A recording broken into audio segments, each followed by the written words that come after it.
Welcome to the Apple Insider Podcast. This is your host, Stephen Robles, and this episode is brought to you by LinkedIn Jobs, Headspace, and Masterclass. You'll hear about those in a moment. Joining me this week, my friend across the pond, William Gallagher. How are you? Hello. Actually, I am hot. That's what I am. Hot? I am smoking hot, just not in a way one would want at the moment. How are you? Good. I assume you mean your attractiveness rating because Clearly. At least... Nobody can see me, right? It's all that climbing you've been doing. Yeah, there you go. Yeah, exactly. And that other voice you hear, the dulcet tones of Neil Hughes. What's going on, Neil? Hey guys, how's it going? And before we jump into the show, I want to let you know, listener, that if you start supporting the Apple Insider podcast, you get an ad-free version and early access. You can do that on patreon.com/Apple Insider or right here in Apple Podcasts. And we actually just added a new benefit to those who support the show. Whether you've been supporting or if you sign up now, you actually get access to the Apple Insider private Discord. So we have an Apple Insider server that's public channels and everybody's chatting, but we're actually going to have a private channel just for podcast supporters. And so if you'd like in on that channel, I'm going to be in there personally talking to whoever comes in and joins us. You can join that Discord by supporting the show. If you do it on Patreon, you can actually connect your Discord account and get direct access to that private channel. You don't have to do any kind of invite or whatever. But if you support the show on Apple Podcasts, one of the things is I can't contact you guys individually or send a message to all the supporters on Apple Podcasts. So I actually have to give you guys some special instructions, and we figured the best way to do that would actually be in a bonus episode that you can only listen to if you support the show on Apple Podcasts. So if you're a supporter or you become a supporter of the Apple Insider Show, look for that bonus episode. I'll title it How to Join Our Discord, and listen to that, and I'll give you instructions on what to do there. All right, we got some news this week. Well, later, I want to talk about our Apple Care Plus repair experiences because I've recently gone through that with an Apple Watch SE. My son broke his that I teased last week, so we'll talk about that in a minute. But some real stuff that actually came out this week. iOS 14.7 came out. The updates to the iPhone, the Apple TV, then a couple days delayed came to iPadOS and macOS as well. Not huge changes here in 14.7. You have the normal security and bug fix updates, but two very exciting features. I don't know if you guys are excited as I am. Probably don't even know what I'm alluding to, but the ability to manage timers on HomePods manually from the Home app, it's got to be the standout feature. What do you guys think? I actually did not even know that. You see, I'm on macOS Monterey, you see, and I have a phone now on iOS 15. Oh, so you're living in the future. Yeah, so this passé stuff. But I genuinely missed that. That's brilliant. I'm going to be using that the moment I'm cooking after we finish speaking. I'll be using that now. Great. Excellent. Well, there you go. I mean, I jokingly said a big feature, but I actually really appreciate it because I have multiple children, and when they play video games, we do put time restrictions on it, and we ask them to set their own timers. And so we will frequently have two children yelling at the HomePods to set timers, and they will set multiple just by the nature of not knowing if Siri heard them or not. And so the actual ability to manage multiple timers and actually see the timers running in the Home app, actually, I find it pretty useful. So I'm glad this feature exists. Yeah. Neil, did you know that this was actually a thing that happened? You know, I didn't, and that's great because I do use the timer feature a lot on my HomePod. So, Yeah. And then a lot of times, like, my wife will be cooking and it'll be like, Siri, how much time is left on the timer? So now you can just check it. Exactly. And, you know, if you can't use your hands, you know, you got chicken on your hands or whatever, you know, it's nice to be able to yell out to your HomePod. But to be able to just start a timer and not have to worry about whether Siri's going to hear you right, you can just go to the Home app, click a HomePod, hit new timer, set it. You can even label the timer something specifically. It's actually pretty useful. So we had that. Set it and forget it. Set it and forget it. That's right. So you can do that. Also, Apple Card family sharing is now available in 14.7, which allows you as a user, if you have an Apple Card, the credit card, you know, and you want to share it with other members in your iCloud family, you can do that. Or combine cards if you and a partner had already applied separately for them. So you have family sharing, and then supposedly the podcast app got updated. I tried my hardest to actually find anything different in the new one, and I think failed to do that. So supposedly it's updated. I don't know if listeners, if you see anything different, let me know. Links have started working again-ish, but that's apart from the 14.7 update. So do either of you, let me ask this, do either of you have the Apple credit card, Apple Card? I do, yeah. I'm sorry, William. In the UK, yeah, thanks. So, yeah, I always yay. forget. Family sharing, terrific. Yes, so sorry. Just kidding. May have missed this, but have they announced whether or not it's ever going to come or some timeline about that? Right at the launch, they said it would be coming to more countries. They didn't even say soon, they just said it would be coming. But how long is that now? And not a pixel of a whisper of it since. Well, I'm sorry. And I really want one. Yeah, I mean, So- I do my Apple purchases on it because you do get the 3% Yeah. cash back. And as credit cards go, one of the things, if I'm going to buy something on a credit card, I like to pay it off soon after. And I find that I'm able to pay the Apple card off faster from the transaction other than other credit cards. I don't know if you've noticed that, Neil, but Neil, have any desire to use this family sharing with the Apple card? No, my wife has her own Apple card, so we just have separate accounts for it. But we use ours all the time because you get 2% cash back on all Apple Pay tap to pay purchases. So I live in New York, and pretty much every place takes tap to pay. And so my normal swiping credit card is it's a no fee 1.5% cash back. So I get more money back with my Apple card than I do with my best credit card, without an annual fee. And I also get the money back every day as opposed to having to wait till the end of the month. So I find that it's my favorite credit card, actually. Yeah, sounds terrible. Really, really bad. Actually, I'm so sorry. in all seriousness, in the UK, everywhere takes contactless and Apple Pay. As soon as Apple Pay came out, it was instantly adopted everywhere because we already had contactless readers. We had all of the gear in place. So unlike the States, it wasn't quite as much of a slow rollout. It was just instantly on. And it's fantastic. I use Apple Pay all the time. So give me an Apple card. I know. And actually, Neil, you were recently down here in Florida, but I think since the pandemic, actually, more and more places have actually forced the contactless, like have adopted it so they can say, Yeah, definitely. Use contactless. Like famously Publix, which is the big supermarket down here, and everybody loves Publix subs and all that stuff. They had their own like QR code payment system, which it works, but it's inelegant. But they adopted Apple Pay in the middle of the pandemic. And for some reason, I forgot that you actually get 2% cash back when you use Apple Pay. And I use Apple Pay actually in all my regular places. I mean, Target, Publix, even the health food store I go to sometimes accepts contactless now. So I might actually switch to the Apple Card deal. Well, the irony of it is the physical card is the worst part of it. Like, yeah, you get this titanium fancy card, but it's like if you ever swipe it, you only get 1% back. And it's like, as far as credit cards go, that's not very good. And I don't want to mess around with like annual fees and doing the math and saying, okay, if I spend $500, I'll get this much back. Like, Right. I don't have the time to go back and forth and figure out. And so it's really easy. No fee that you pay annually, and you get 2% cash back. That's pretty good. That is really good. I think I'm going to start using it at the grocery store, actually. So why are you not considering, like supposedly when you do Apple Card family sharing, you can combine credit limits. And so I have not done this, but I assume like whatever your limit and your wife's limit is, it will become the Voltron of Apple Card limits. Like, I guess it adds them together and supposedly you build credit together, you see the balance together, and I guess you can pay both off at the same time. Do you just prefer to keep them separate, or do those benefits just not really speak? Yeah, I don't want to get into the landmines of I know. marital bliss, but I will just say that I just, we have our finances separate. We always have, and it's just easier that way. I don't really care what she spends her money on, and I'm not really interested in getting involved in that. So Yeah. She manages her money, she works, I manage my money, I work, and that's just the way that we prefer it. And I understand a lot of couples, it makes more sense for them to have shared finances, but for us, it's just easier. I just want to manage my own. I'm very meticulous. I have a Mint account, which it pains me that Apple Card does not work with Mint, but I go through and I categorize all my purchases, and so I can track my spending and see what I'm doing. So I have to use a combination of the Wallet app and Mint in order to keep track of my spending, but I find that's the easiest way to do it. And so I wouldn't want to be going through and categorizing her purchases and trying to figure out, was this Amazon purchase, an electronic, or was it clothing or whatever? I just don't want to go into that. Yeah. Well, I do not plan on doing. Actually, my wife did not get an Apple Card. We have had an Amazon Prime card for a while, and because we order so much on Amazon, it's just the points or whatever has worked out, and she doesn't really go out very much to do stuff. So I don't know. We're not going to do it either. So I'm curious, listeners, if there's anyone out there who's going to use the Apple Card family sharing features, tweet at me. I'm curious to know your experience and how it all worked and everything. And if you have noticed anything different in the Apple Podcast app, I'd love to know, because I really don't. I don't see anything different. Did either of you order the MagSafe battery pack? I did. I just got it yesterday. Oh, William, how about you? No, it doesn't appeal to me.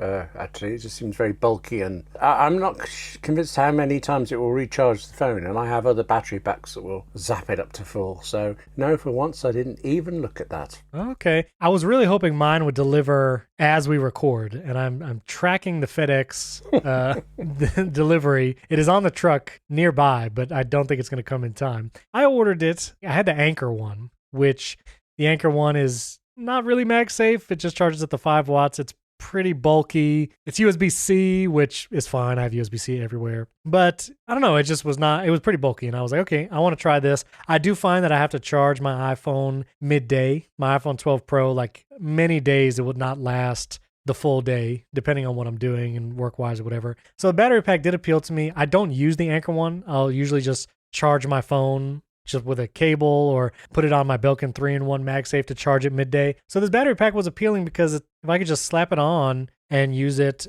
and just keep using my phone like normal, I think I would like it. So anyway, mine arrives today as we record. Neil, how's been your experience with it? So I just used it yesterday for a little bit. I just reviewed the Mophie quote-unquote MagSafe battery pack for AppleInsider a few weeks ago. Had my share of problems with it, including the fact that it's not actually MagSafe. It just uses magnets and uses, Qi charging on there, and then calls itself MagSafe. So the fact that this is an actual MagSafe Apple product was appealing to me. Yeah. I will say, for the price and for what you get, it's not great. It even, like, the first thing I saw when I attached it to my phone is a little notification that says, "Hi, this will charge your phone to as much as 92%. And it's like, oh, that's kind of disappointing. Thank you. Huh. It's also a step back from, because I previously used with my iPhone 11 Pro, I used the Apple Smart Battery case, which is a protective case, right? And also had a camera shutter button. And also, one appealing aspect of that is the battery pack would also charge wirelessly. And I use mostly wireless charging. I actually don't use Lightning very often. Right. So this battery pack does not recharge wirelessly. It does not have the camera shutter button. So the only appeal to it, and it has a smaller capacity to recharge your phone. So the only appeal to it is that you can slap it on the back. And I suppose it will work with future iPhones even if they change the form factor, because it can be slapped on the back. Or I guess if you own 2 iPhones, like a mini and a Pro or something like that, you could use it with both of them. But I think it's $30 cheaper than the last one. It's $100. The last one was $130. But there are a number of steps back that you're probably better off getting a cheaper option, because this Mophie one that I have in front of me actually recharges the iPhone at 7.5 watts, not the 5 watts that the Apple one does. So not only does it have more capacity and charge quicker, it's $50 cheaper. Yes. One of the details that I didn't realize when it was announced was, yes, it is a MagSafe battery pack from Apple, but when you put it on the back of your phone, it is 5-watt charging, like every other Qi charging, even though it is the MagSafe battery pack. It is if you have it attached to the back of your phone and you plug it in, because people are kind of pitching this as it could also just be like your MagSafe wireless charger next to your bed, because you can leave the battery pack plugged into a lightning cable and put your phone down on it. That's when you get the 15 watts of charging if the battery is plugged into lightning. And I don't know, I feel like when it was first announced, that was not made clear. And for that reason, I feel like, man, I would hope at least, like you're saying, 7.5 watt charging, but no, it's 5 watt when it's just connected to it. And from what the testing that we've done, and I've seen on others, like I talked to Andrew about it, it seems like it'll bring like an iPhone 12 Pro Max from 1% to like 50 something percent, which is on a Pro Max a good amount of battery, but it is definitely not a full charge on pretty much any device. I think even the 12 mini, it'll get it up to like 80 to 90% if you're at 0. So it's okay. Like it's an elegant solution, but maybe not the best solution. And the irony of it is, having reviewed these Mophie products, right, they work with Android devices because Mophie came up with its own magnetic ring that you can stick to any other phone, right? And those devices, the Android devices, will charge at a full 15 watts. So it's the Apple ones that charge slower, even though they have MagSafe. I was very interested in what you said, Neil, there about the price difference between this version and the old one, that it is less. I found an alternative which does save my iPhone battery and makes it last much longer, but it's slightly more expensive. I bought an iPad Pro, so, kind of excessively the other way, but now my phone lasts me longer. There's a tip for you. Wait, so do you actually charge your iPhone from your iPad Pro?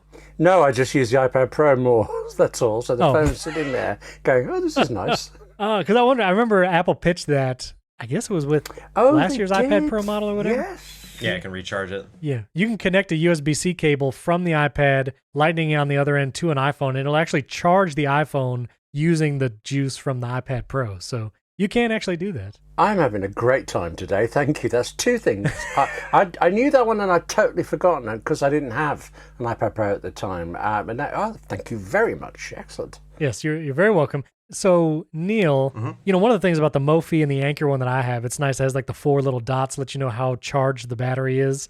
Just looking at that. Thinness-wise, is the Mophie and the Apple battery pack pretty similar? I'm holding them in front of me. They are pretty similar. I think the Mophie, it has more of a sloped edge, so it looks thinner at the edge, but when I'm looking at them side by side, it looks like they're about the same thickness. Okay. But the Mophie one is taller. So if you use it, if you have an iPhone 12 mini, they actually say in the documentation that it covers up part of one of the cameras. Oh, wow. And I have actually, in my testing of the Mophie one, because the batteries, again, it's not MagSafe, so the alignment is not quite as great as you're going to get with an actual MagSafe thing. Like the stabilization magnet or whatever they call it, the orientation magnet, is very weak. Like you can just knock it right off. So I've noticed that I can nudge it so that it's interfering with one of the lenses on my iPhone 12 Pro. So it is a bigger battery. It's definitely not perfect. I think I gave it a 3.5 out of 5. So yeah, it definitely has its problems. But for $50, it's hard to go wrong. But I will say two things about the Apple battery pack that excite me. One is this is the most expensive MagSafe charging dock that I've ever bought because I have a 30-watt dedicated lightning charger at my desk for quick charging my phone, and I can put this lightning connector on the battery on my dock, and then it turns it into a MagSafe dock, and I could just throw my phone on there to charge it, which, again, the world's most expensive MagSafe charging dock, but now I have one on my desk.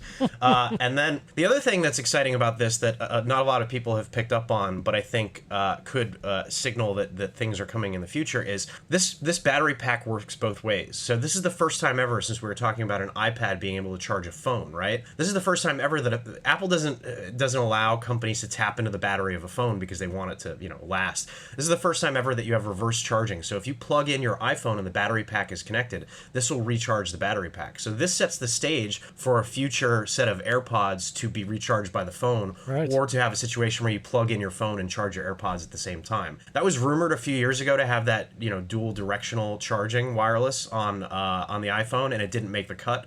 But now it's apparently there, and this is the first time they've used it. So I'm excited to see it be implemented in other products. It is cool. And if you didn't know too, if you have the MagSafe battery pack and you put a pair of AirPods that are wireless charging capable on the MagSafe battery pack, it will actually start charging the AirPods too. So if you have one of these in your bag, you can slap it on the back of your phone, charge your phone, or you can set your AirPods on it and it will charge those as well. And if you get the magnetic ring from Mophie, it actually allows you to use this battery pack with the iPhone 11 Pro. I tested it with my wife's phone. Yes, and Andrew has a video actually demonstrating that, so that's pretty cool. But future of charging is cool. I feel like, yes, we are approaching portless iPhone territory maybe one day, but I don't know. I'm still not ready to let go of a port entirely. How are you going to get your lossless music? I guess you play it from your old HomePod that's discontinued. You got to do it that way. Here's what I think is going to happen. I think MagSafe needs to add a data connection. Right. And then you can add a 3.5 millimeter headphone jack or a lightning cable. So you can kind of see that here, where if you had a future portless iPhone, you throw this battery pack on there. Now you have a port on the phone, right? Yeah. So that's my hope, is that like MagSafe 2 adds data, and then this all becomes a moot point. Right. That would be cool. So listeners, I'll put links in show notes to Andrew's videos about the MagSafe battery pack. I might have a couple more thoughts after I use it for a week. Again, it's on its way. I'm following the FedEx truck as we speak. This episode is brought to you by LinkedIn Jobs. Today, many small business owners are busier than ever because they're focused on managing and growing their business as they should be. They can't always spend the time they wish they could on recruiting. That's why LinkedIn Jobs has made it easier to find and hire the best candidates for free. I've actually personally used LinkedIn to find qualified candidates for roles that, when I've looked elsewhere using other websites and posting jobs, a lot of times you just get a ton of resumes and people that may not be qualified. When I look at the kind of candidates that LinkedIn Jobs brings in, that's actually where I've found some of the best and most promising recruits for any job that I've hired for in the past. You can get started by posting your job for free to reach LinkedIn's network of 740 million professionals. You can fill out targeted screening questions to get your role in front of the most qualified candidates with the experience, skills, and motivation you need. Then it's easy to filter and prioritize the top candidates you'd like to interview. LinkedIn Jobs will help you hire the right person for your role. Did you know every week nearly 40 million job seekers visit LinkedIn? Post your first job for free at linkedin.com/AppleInsider. That's linkedin.com/AppleInsider to post your first job for free. Terms and conditions apply. Our thanks to LinkedIn for sponsoring this episode. So winners of the iPhone Photography Awards were announced this past week, and I'm going to put the link in show notes. I encourage you, listener, to check out. I'm always amazed at the photos that are taken by these photographers. Some of the macro stuff, especially like there's a picture of a lizard that's incredible, and some the winners and stuff. I don't know. I'm just always blown away at what the iPhone can do. If you also want to find out really what the iPhone is capable of, follow Sebastian DeWitt on Twitter. He's at SDW. He does a bunch of iPhone photography, and it is amazing. Sometimes I wonder why all my pictures don't look like that, but understandably, these are professional photographers, so pretty cool. All right, so rumors about the iPhone 13 this past week. Nothing too new, but saying that it could have an always-on display on the next model iPhone. If you've seen some Android phones, yes, this is something they've had for a while. I remember I've had friends and I've seen it. It can display the clock and a couple like notification icons to let you know what notifications are awaiting you when you unlock your phone. And because it's an OLED, it doesn't zap a whole lot of battery. And usually it's just like a very simplified, like just white text on the black screen. I don't know. I always felt like I have an always-on watch. I can tap my phone screen to turn it on. I don't know if I would use this or care for it that much, but I don't know, do either of you guys are excited about an always-on screen? Yes, actually. I'm surprised to say yes, because what really surprises me is the number of times I tap my iPhone to bring up the clock and say, I'm wearing a watch, but I find it somehow easier to just tap the phone because it's next to me and things. So an always-on one, yeah, although I don't have an always-on watch.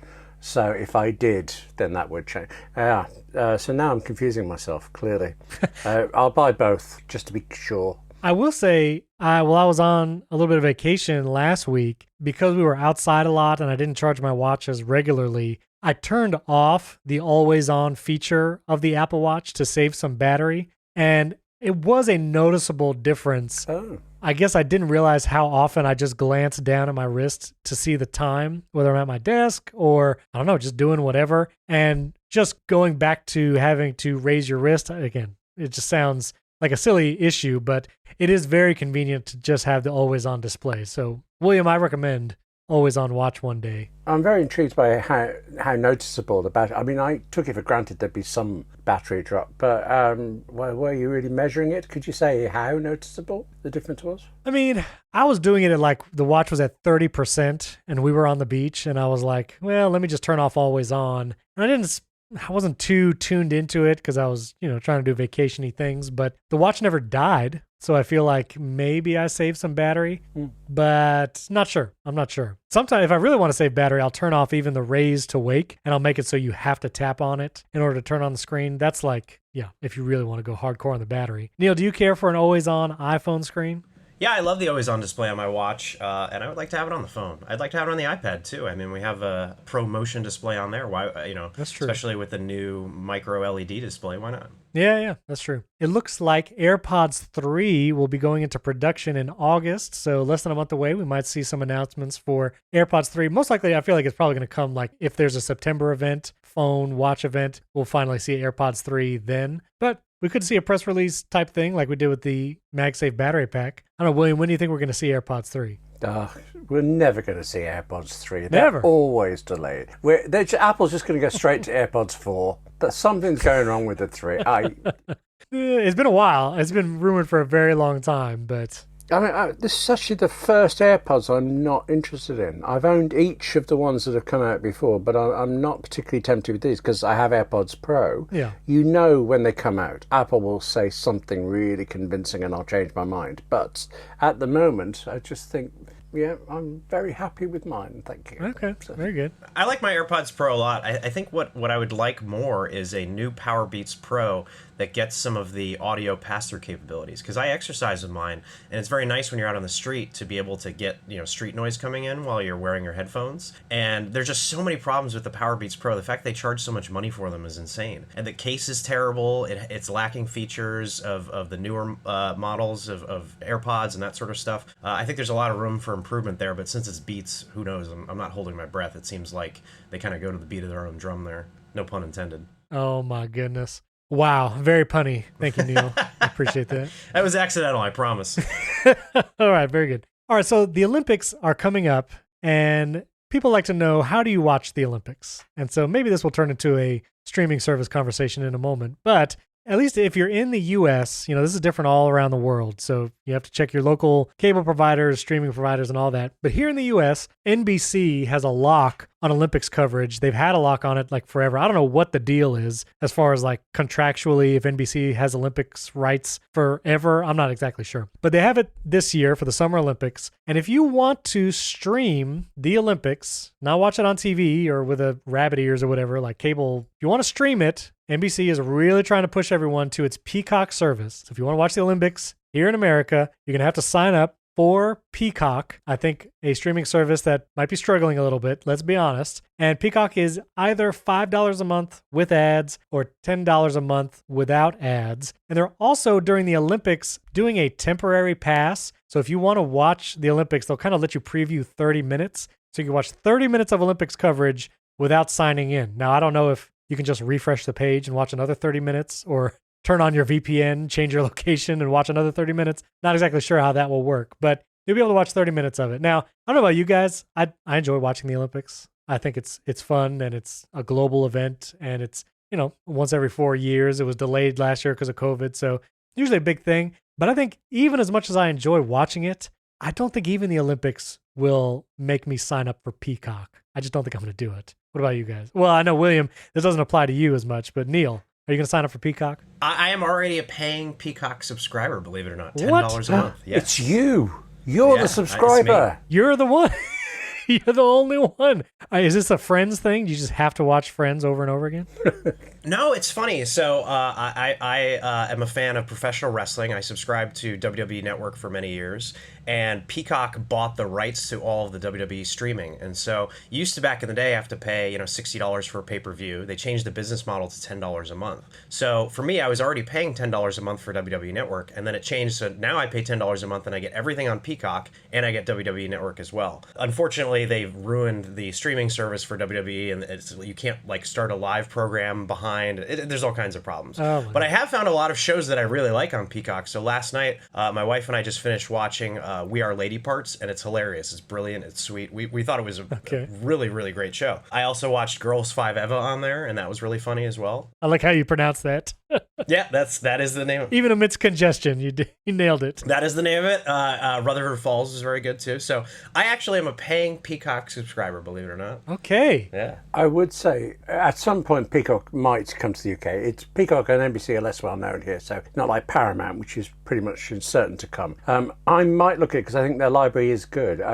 You were saying that there's the ad-supported version and the subscription no ads version, right? And that's actually not entirely true. The paid one, the $10 a month, you may still get ad just on very certain shows, very certain circumstances. What? There's no way to be completely ad-free. Right. But on the other hand, there is a completely free, totally ad-supported version. Yep. And you only get some content. Yeah, and I did a piece for AppleInsider about how to watch Olympics coverage, and I wasn't able to find out whether Peacock was putting any of the Olympic stuff on the totally free one. It feels like it won't, but it's possible. We might be able to see something. I think there's some rights issues, and there's also, it's clear that they don't totally have their act together. So I'm a big hockey fan. My Tampa Bay Lightning just won the Stanley Cup. That's why I was down in Florida. Hooray. Was watching the series very closely. Watched game 1 at home, and they said, starting with game 2, you can stream it on Peacock. So it was like they couldn't even get their ducks in a row in time for game 1 to stream it on Peacock. Right. It was almost like somebody internally was like, oh, wow, we should probably stream that, right? That would be a good thing. So I'm not sure if it's rights issues or if they just can't get their stuff together over there. I don't know what the deal is, but I know with sports it can be complicated. If you have streaming services like Hulu or whatever,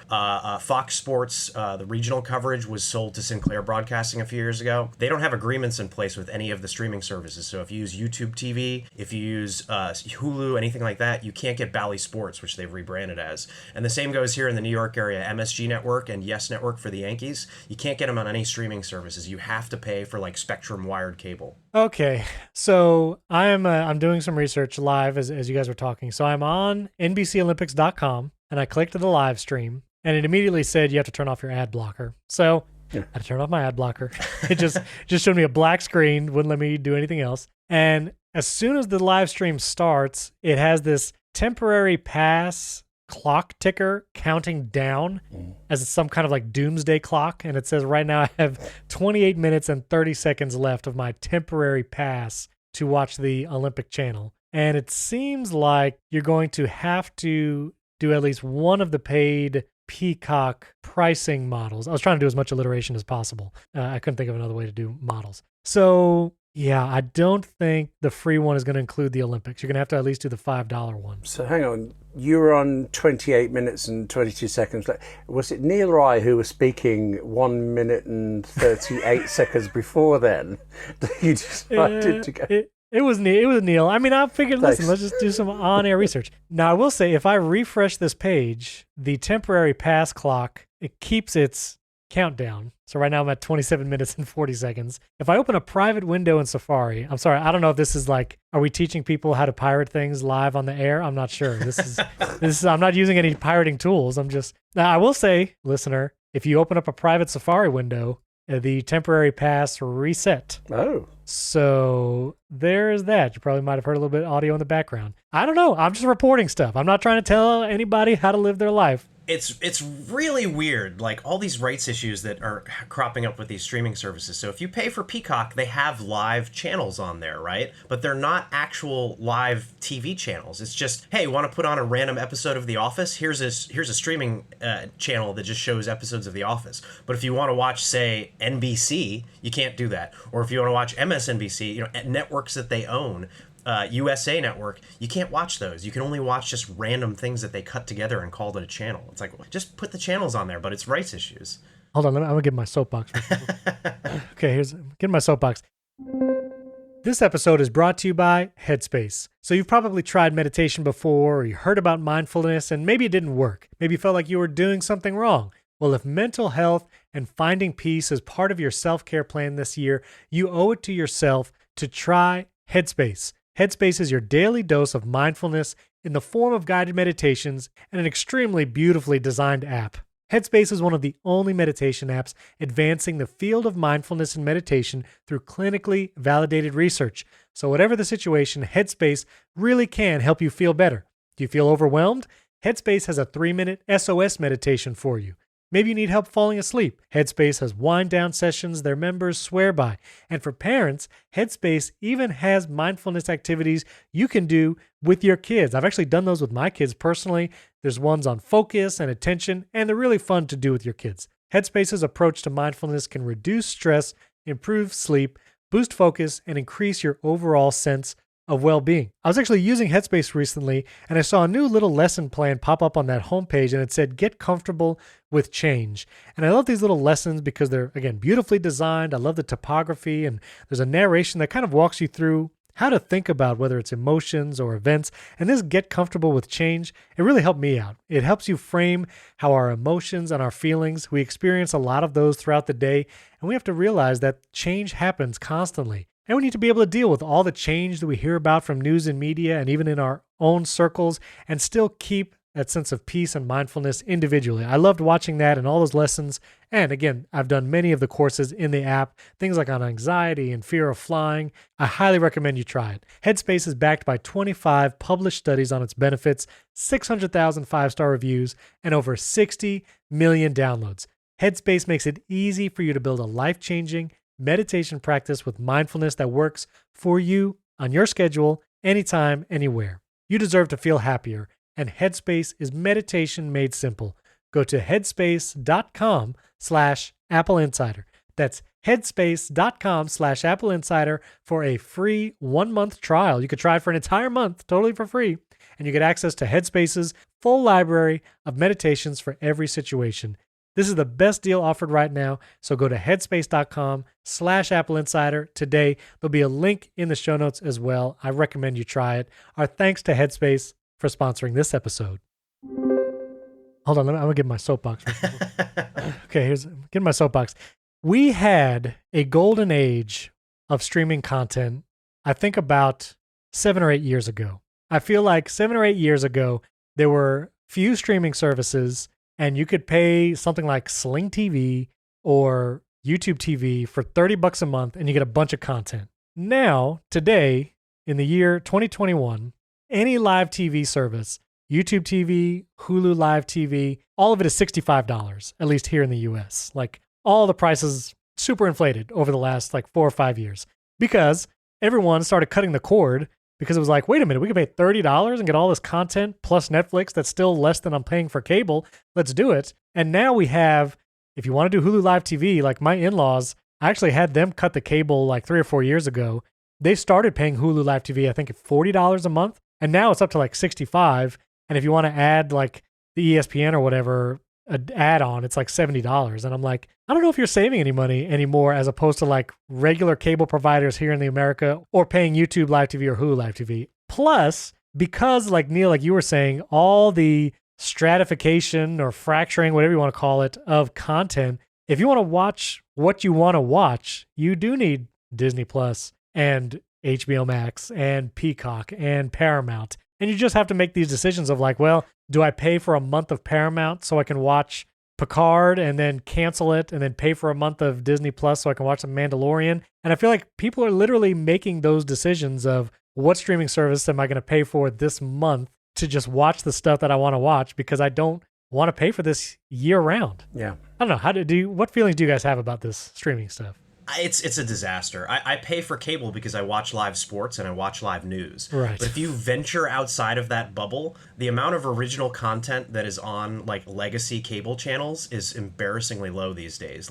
I was flipping through a few months ago and I just went by MTV and I was like, I wonder what they show on MTV these days. And I went in the guide 3 days into the future. 24/7 they're showing a show called Ridiculousness. That was all they were showing. That was it. That was the only program that they have on the entire network. And that was all they showed all day. If you flip over to TNT, they have a few originals they'll show in prime time, 1 or 2 nights a week. The rest of the week, it's just Batman versus Superman, Wonder Woman. They just bought the rights to these movies and they show them all day. And that's it. And it's who wants to pay for TNT? Who wants to pay for MTV? Who's watching these networks for the 1 hour of original programming they have every week? It's embarrassing. And I'll be honest, I have never paid for cable. My entire adult life, I've never paid a cable TV provider for cable. I've paid them for internet. I've only ever paid for internet. Never had a home phone, never paid for cable. And, there came a point a year or two ago where I was taking stock. I was okay, I pay for Netflix, I pay for Hulu, and this is just the $10 a month, no live TV. I pay for Netflix, I pay for Hulu. I'm going to add Disney Plus. Eventually, I guess I'll pay for Apple TV Plus because there are shows that I like on there. They release enough content. And I eventually just had to start making the decision. And honestly, at least for me, Netflix was actually the one I cut because aside from a couple original shows that I really enjoyed, whenever I would go into Netflix, I was meh. I don't know. I don't know what to watch. I feel like Disney Plus can find stuff I want to watch, even if it's just watching the ending of Endgame one more time. There's more things that I care to watch there than elsewhere. And then HBO Max, again, because of the monopolistic tendencies of carriers, my AT&T plan just comes with HBO Max. So I just get it for free, which I'm not complaining about. I mean, I guess it's great. But William, what are you doing over there? How many streaming services do you pay for? I thought we actually have fewer options here, but I think in some cases we have better ones. We have BBC and the iPlayer here, which is extraordinary, great value. And we have ITV, the ITV Hub, which is absolutely stunningly great at playing adverts and then falls over when you're actually watching the programs. I was working for Radio Times magazine, equivalent of TV Guide, when ITV Hub was being tested 10 years ago more, and that was a joke going round. Every ad, perfect, every show collapsed, and just the last couple of weeks there's been some football thing or something here, and ITV Hub broke. So I don't think sports is treated very well, but I don't care, sorry.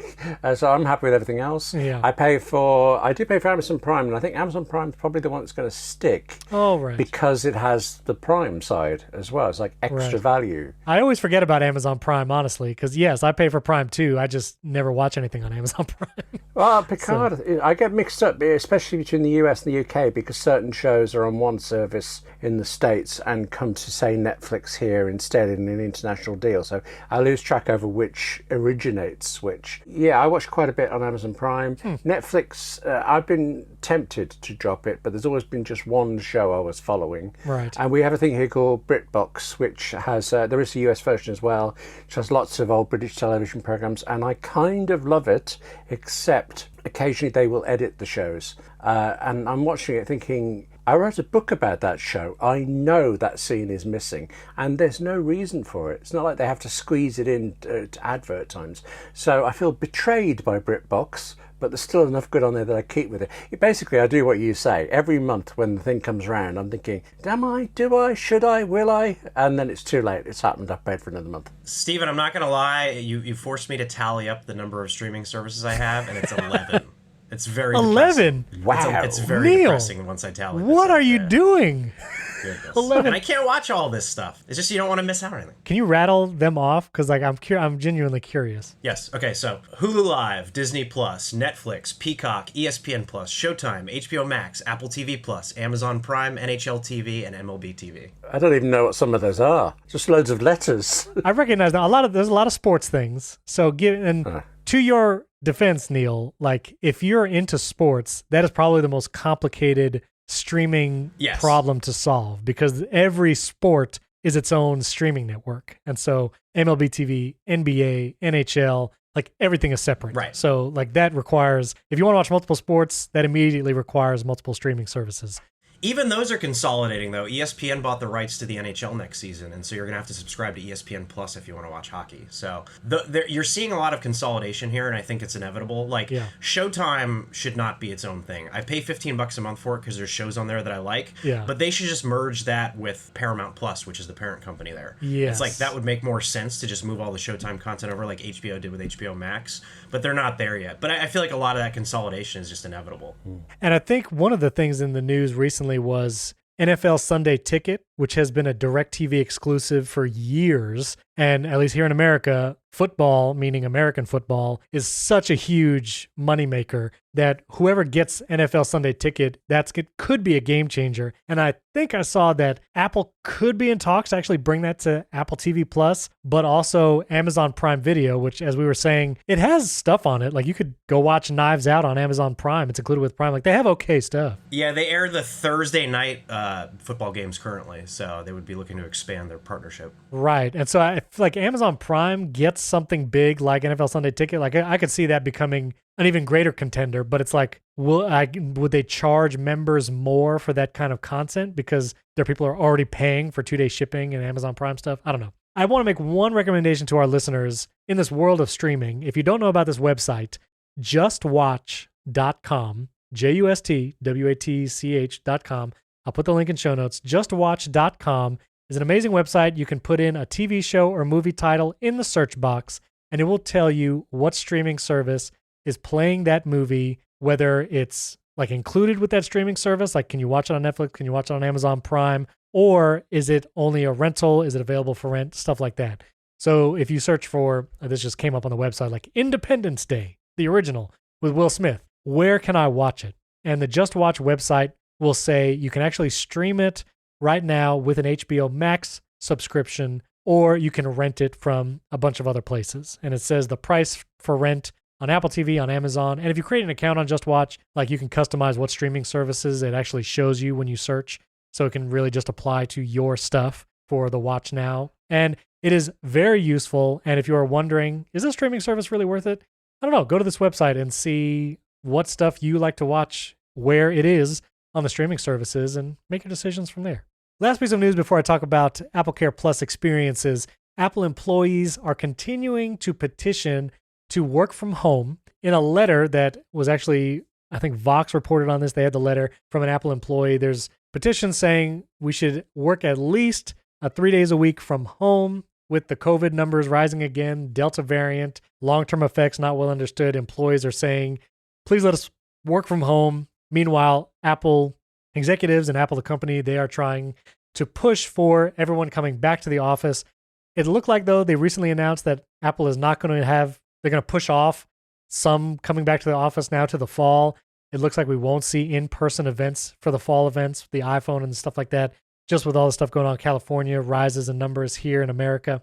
So the main thing I get from this is whenever Apple introduced Slack to the company culture, where they have about 6,000 employees in the company Slack, I feel like they probably really regret that now, because now employees are just passing around. Like, it seems like their internal Slack is just passing around petitions for working from home and other things. So, I mean, I get it. I understand why employees don't want to go in, but that's not really Apple's culture. And, right. I think that, it's a free market. And I think that if Apple's going to require employees to go into work, then they can, choose to try to seek employment elsewhere. And if that becomes a problem for Apple, then it's something they have to address. But I don't see it becoming a problem for Apple. I think plenty of people would like to go to the Spaceship Campus. So exactly. This episode is brought to you by Masterclass. Guys, you've heard me talk about Masterclass before. It's the best platform where you can learn from the world's best minds anytime, anywhere, and at your own pace. You can learn cooking from Gordon Ramsay. You can learn about space and science from Neil deGrasse Tyson, negotiation from Chris Voss, and one of my new favorites is you can learn filmmaking from director James Cameron. This is my new favorite course because you can actually watch James Cameron walk through specific scenes of some of his biggest movies ever, like Terminator, Aliens, Titanic. He'll actually walk through the scenes step by step, talking about how they planned it, why they filmed it the way they did, everything behind his process for filmmaking, and it's really inspiring. And I still love hearing from people like Neil deGrasse Tyson and astronaut Chris Hadfield about space. If you've not tried Masterclass, you would love these courses. Every course is filmed spectacularly. They look great. They sound great. And you can watch them anywhere. You can watch them on your phone, your iPad, your Apple TV. You can get apps on all those platforms, or you could just watch it in the web browser. One of my favorite ways is starting one on my phone, and I can flip it into audio mode if I get in the car and listen to it like it's a podcast. And the lessons in each course on Masterclass are just about 10 to 15 minutes. So you can do one on a lunch break or binge an entire class. That's really fun too. And when you do classes like a cooking class with Gordon Ramsay, you actually get downloadable content that is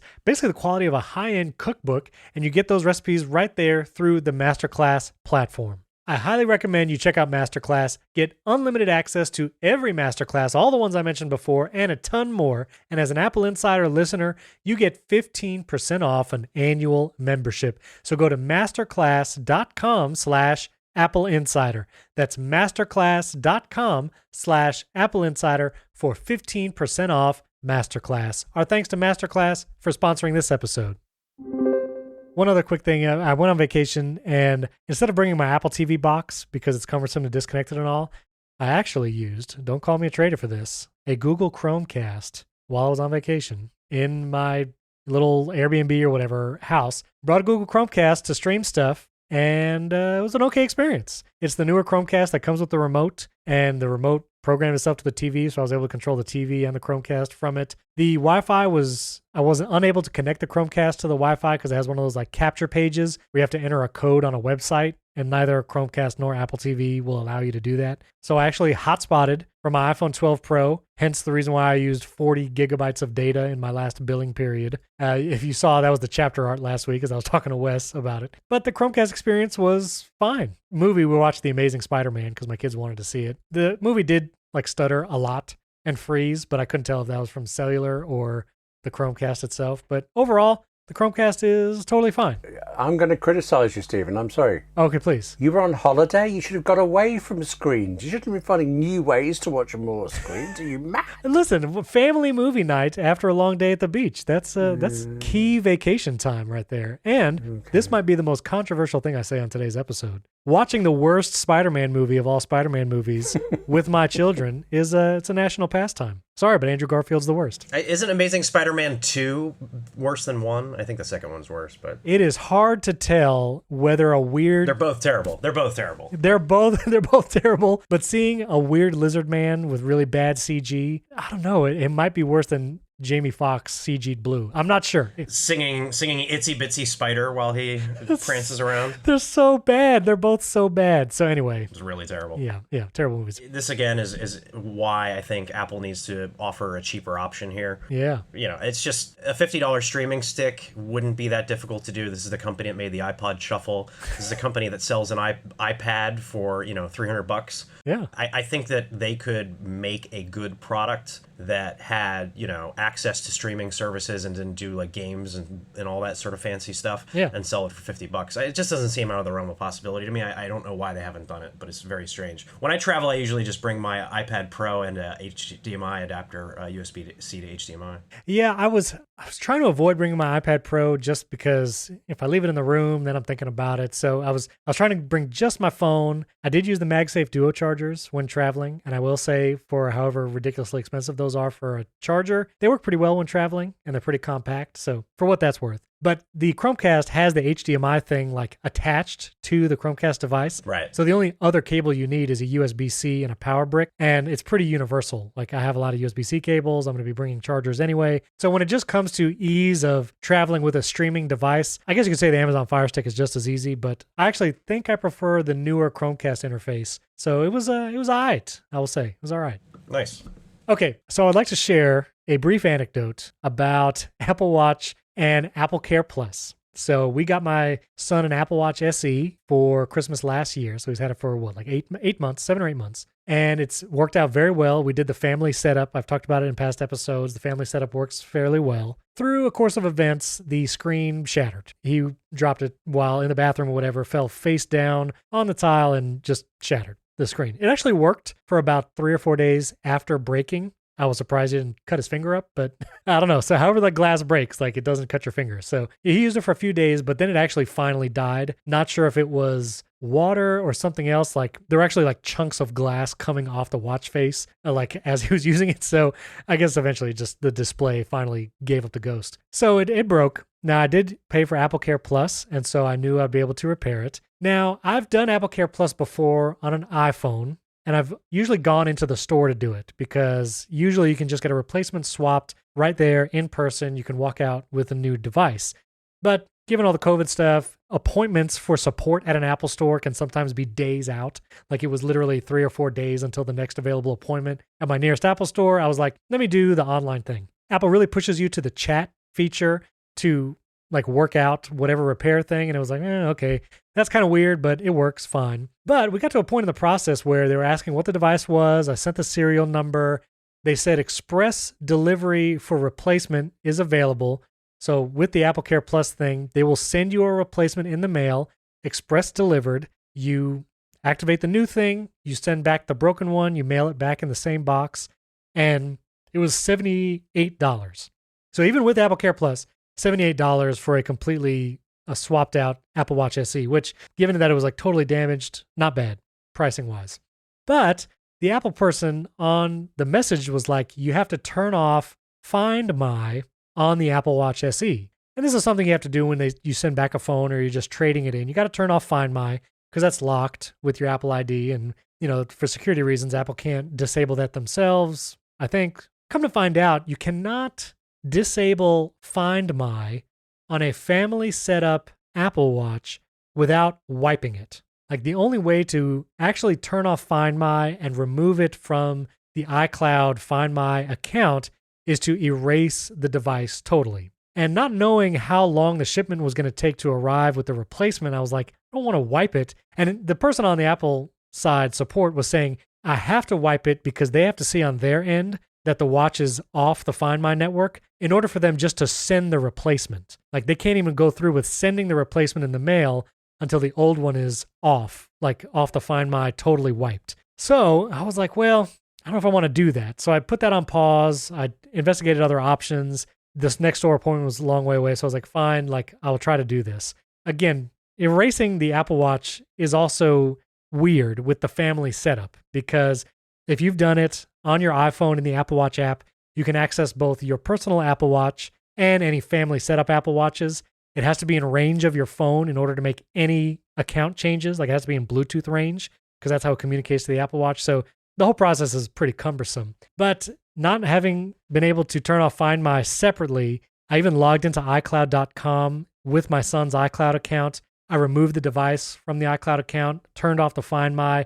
Like, none of that works. You have to wipe it. So I went forth just completely wiping the device, and they were finally able to proceed with sending it. It arrived in like 2 days. So, if I went through with it on Monday, it arrived at the house Wednesday. You do the swapping, you activate the new one.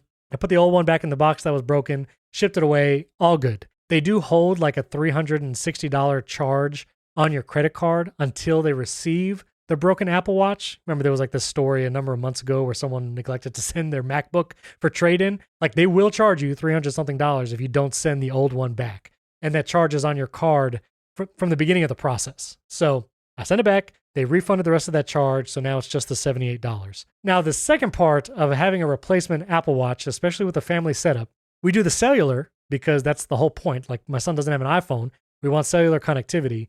Dealing with the cell plans connected to the Apple Watch is one of the most tedious tasks to do with an Apple device, because every time you disconnect an Apple Watch, it always asks you this thing of, do you want to disconnect the cellular plan? And it's like this weird terminology of there's removing the plan and then there's like canceling the plan. One just disconnected from the device. Canceling is like canceling the line from your cell carrier account. So it's always very weird. Like, it's never really specified what each means. So I disconnected it as I wiped the old one. And as I was setting up the replacement Apple Watch SE, you get to the point in the family setup where it's like, set up cellular. And I did. And it had this weird thing of choose the line that this watch needs to be associated with. And then AT&T, this is my carrier here in the States, it showed me the phone numbers to choose from, because every Apple Watch actually has a phone number associated. Like, they do this weird number sync thing, and like if someone calls your phone, it goes to your watch and all this. But there's actually a unique phone number attached to the watch itself. And there was only one number to choose from. And so I assumed it was the number associated with my son's Apple Watch. Foolish on my part to not double check. But after going through the whole process, somehow the cell plan attached to my personal Apple Watch, my Series 6, that was the plan. And then just a mess after that. Yeah, because they have to give it a phone number if it has a line. So yes, and now my Apple Watch cell plan was connected to my son's Apple Watch SE. My watch no longer had a plan, but it didn't fully connect to my son's watch. And basically, it took several calls to AT&T later. Somehow, I created another add-on device account, so I had 3 Apple Watches on my AT&T plan where it really only should have been 2. Again, several calls, canceling lines, like, it is a mess. And honestly, I reached technical support on AT&T, and the lady was like, we got it figured out. This watch is this number. This watch is this number. All good to go. And after I hung up with her, we came to find out that my son's Apple Watch didn't actually have cellular connectivity. Every time we left the house, the watch wasn't connecting to cellular. And so the way I fixed it was not calling AT&T again. It was going through the Apple Watch app and doing this weird thing of remove the AT&T plan from this watch, remove it from this watch, and then adding the available plans to each Apple Watch. So again, this is not necessarily Apple's problem. Like, this is a cell phone carrier issue, but that was just an effort and futility trying to work that out with the carrier. So Apple Care Plus experience was decent. I find it strange that you have to erase and turn off Find My from the Apple Watch before sending it off, which is different from when you do the iPhone upgrade plan, because the iPhone upgrade plan, they send you the new phone, then you wipe your old one and you mail it back, and they send you instructions with the package of the new one. But for some reason with the Apple Watch and the Apple Care Plus plan, you have to wipe the Apple Watch before they even send the replacement to you. And so that was the biggest weird thing in that entire process. But for the money, and in this case, it was worth it for us. Replace the Apple Watch SE. The new one works great, and it was $78 to replace. So that is my saga of the Apple Watch SE. Tell me, you guys, what has your experience been with Apple Care Plus? Well, I actually had some of the same issues that you had with the Apple Watch, because last year I sent my father my Apple Watch Series 6 for his birthday. And he is 77 years old and doesn't want to have a smartphone, but he needs to have a phone, you know. So he had a flip phone that he was paying like $15 a month for. And I was like, that's a ripoff. Why don't you just get a watch and you can use that as your phone? Yeah. So I gave him my old watch, and I, sent it to him and set it up and all that. And then because I'm based in New York and I'm the account owner, automatically assigned him a New York-based number. And it's like, well, no, he lives in Florida. Like, if he's calling his friends, he can't be calling from a New York number. And the AT&T just didn't get it, and they were trying to tell me there were no numbers available and they couldn't switch, and I'm like, please, I know that there's numbers available in Florida, come on. So it took me a while of going back and forth with them on the phone to get it all sorted out, but there are weird quirks, like because he has a family setup watch that doesn't have a phone paired to it, he can't use the ECG capability for some reason. I don't know why that wouldn't be allowed. Like, you'd think that would be a good feature to have for a 77-year-old man to use, but, You can't do sleep tracking either, because we tried to set my son up with like sleep tracking stuff, like the Apple first-party sleep tracking features, and you can't do that with a family setup Apple Watch. I feel like a lot of these issues that you and I experienced with this, especially with the family setup, but just for the watch in general, would be very easily addressed if Apple just made it so that you could manage the watch from any device that you own that is an Apple device. Yes. You should be able to manage your watch from your iPad. You should be able to manage your watch from your Mac, especially now that they're all running the same chip and stuff. I don't really understand why that is solely tied to the iPhone, especially with the family setup now. There should just be a watch app available for everything, and if you don't have a watch, you can delete it. But if you want to manage your watch from your Mac, why not? William, what has been your experience with AppleCare Plus? Well, I don't think I've ever actually bought it. I had a bad experience with the watch that kind of put me off Apple's service thing. I had this thing where it was out of warranty, but the problem was, this turn your wrist to look at the time. Well, I turned my wrist, looked at the time, turned my wrist back, and the entire front of the watch kept moving. It just all zoomed off for it. So clearly, not an accidental fault, no damage. I have no scratches, no marks on this. It was a build fault.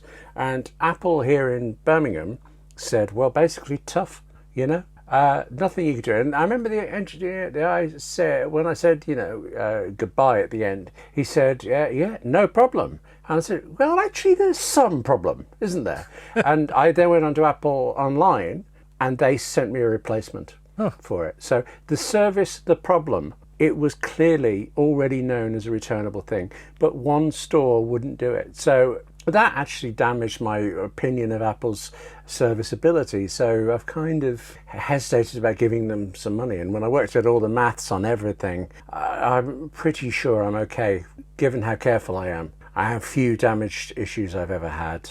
I think I'm okay. I'm actually wringing my hands at the moment as we speak here. But I thought I was sure I was right for me. I usually lean on getting AppleCare Plus on devices that move a lot, or, there's a high risk of falling. So like my iPhone, I get AppleCare Plus. I'm on the iPhone upgrade program, which includes AppleCare Plus. So that's kind of built into that.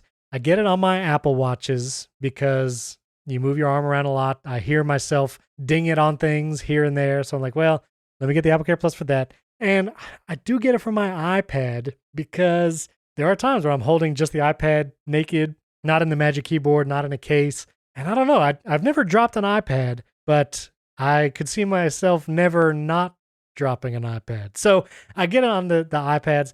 Mac is the one thing where it depends. Maybe I get it, maybe I don't. If it's a desktop, I 90-something% of the time would not get AppleCare Plus just because if it's sitting on a desk. And if there's anything that happens that's wrong with it hardware-wise that is not a result of damage, the 1-year warranty typically covers those things. But Neil, what's your policy for what you get AppleCare Plus on?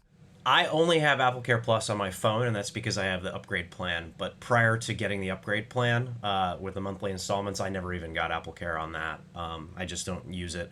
I am a little salty about AppleCare too, because I have 2 original HomePods, and one of them has a well-known hardware flaw where the microphone pops. And Apple wanted to charge me $370 to fix it. It's like, that's the cost of a new HomePod. And they said, well, if you have AppleCare, it would be $100. And it's like, I'm going to pay for AppleCare for a thing that sits on top of my closet and never gets touched by human hands? Like, really? Yeah. That's the thing that's going to get AppleCare? That's what you wanted me to pay for? Like, please. Yeah. You're right.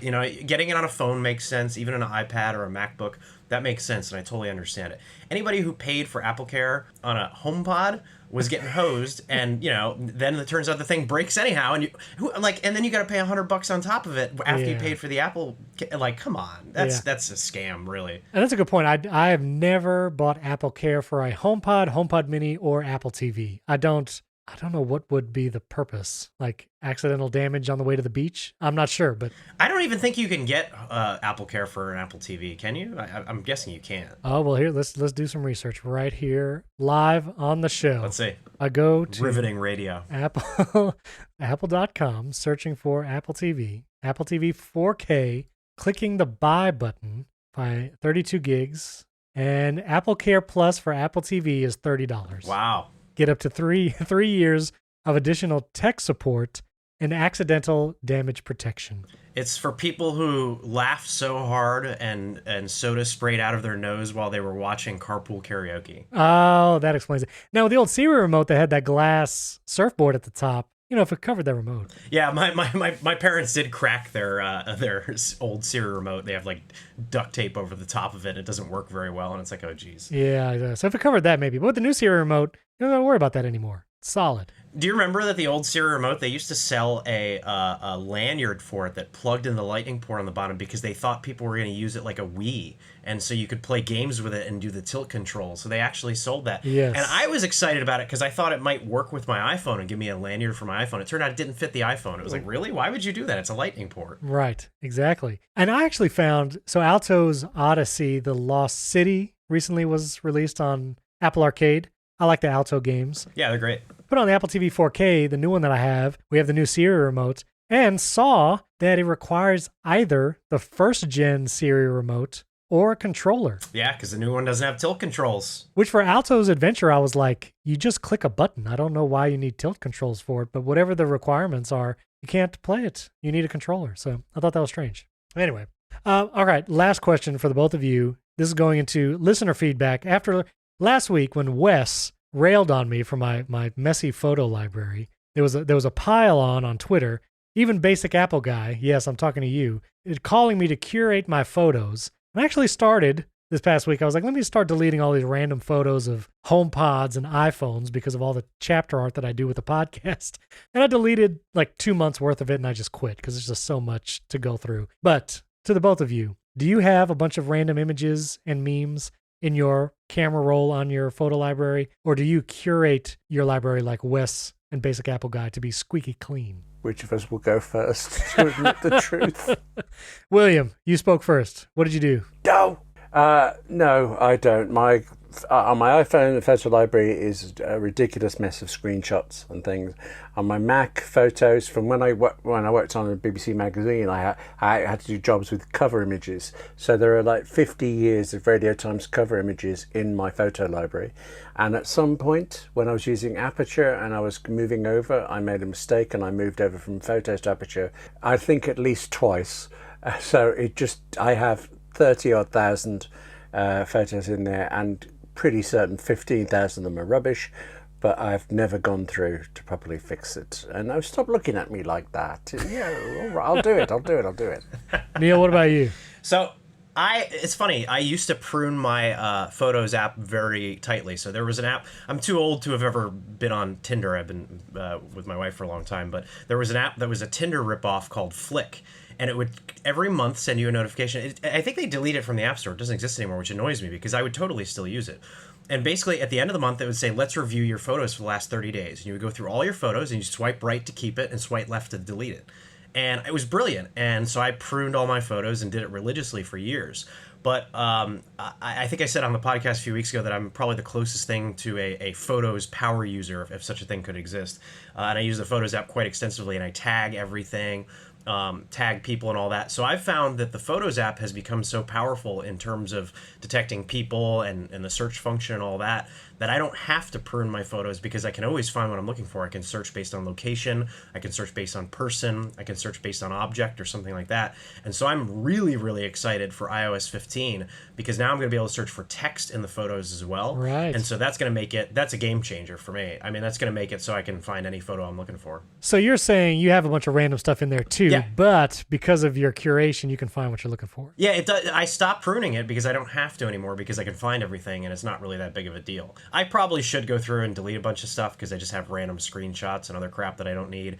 And plus, if I go out and take a photo of something, I always take like 12,000 photos and then pick the one good one, Right, exactly. So it's like, even if somebody else hands me their camera, like, can you get a photo of me? I'll take like 10 photos and hand them back the camera. It's like, you'll get one good one in there, So I do a lot of that. But yeah, I mean, I should go through and just prune it, but I don't really need to. So I think the Photos app has become so powerful that it doesn't matter. Okay. Well, listeners, let us know. How many of you out there curate your photo library, or do you have a bunch of memes in there? Tweet at myself, William or Neil. We'd love to hear from you. Well, how I think about it is like music, right? Like back in the day, if you're running out of space on your device, you might delete albums that you don't listen to anymore. But does anybody delete music anymore or remove it from their library? No, no one does. Good point. No. Why would you? Yeah, no, exactly. I'll tell you what, though. So you have talked me into it. But if you have me back on in another couple of weeks, by then, I will have thought of an excuse for why I haven't done my photos. Okay? Really? Okay. Oh, yes. Perfect. Yes, I will too. I don't know. Maybe I'll do it. We'll see. We'd love to hear from you, listeners. You can tweet at myself, Neil, and William. Our Twitter handles are in the show notes. You can also send me an email there. If you haven't yet, we would greatly appreciate a 5-star rating and review in Apple Podcasts. And you can even support the show on Apple Podcasts. You can actually do a free trial and then support us there, or on patreon.com/AppleInsider. And we just added a new benefit. If you support the show, we have a private Discord channel. It's in the Apple Insider server, but you only get access if you support the show. If you do it on Patreon, you get direct access if you connect your Discord account there. And if you do it on Apple Podcasts, I'm actually going to have a special episode giving you instructions on how to join that channel in the bonus episode feed. You'll see it as a bonus episode. So it'd be great if you support the show there. And don't forget to check out HomeKit Insider with Andrew O'Hara and myself. That comes out every Monday. And the Apple Insider Daily Podcast, you get the top Apple News headlines in just a few minutes. Thanks for tuning in. We'll catch you next time.